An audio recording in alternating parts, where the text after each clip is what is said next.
তুমি কি জানো মহান আল্লাহ তাআলা সুখের আগে তার প্রিয় বান্দাকে 10টি কষ্ট দেন? না, আমরা তো জানি না মহান আল্লাহ তাআলা তার প্রিয় বান্দাকে সুখের আগে কোন 10টি বিপদ দেন। সুখের আগে আল্লাহ তাআলা তার প্রিয় বান্দাকে এই 10টি কষ্ট দেন।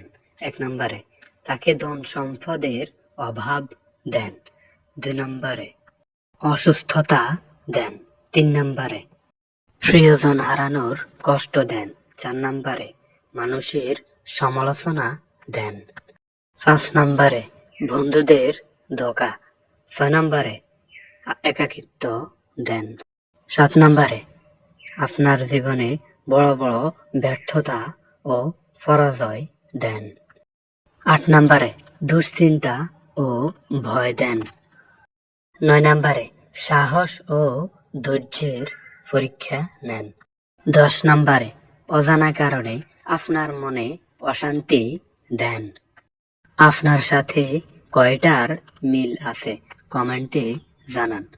রাসূল সাল্লাল্লাহু আলাইহি ওয়াসাল্লাম বলেন, যে ব্যক্তি হালাল খাদ্য খেয়ে জীবনযাপন করবে এবং সুন্নত অনুসারে আমল করবে, সেই ব্যক্তি জান্নাতে প্রবেশ করবে। তিরমিজি।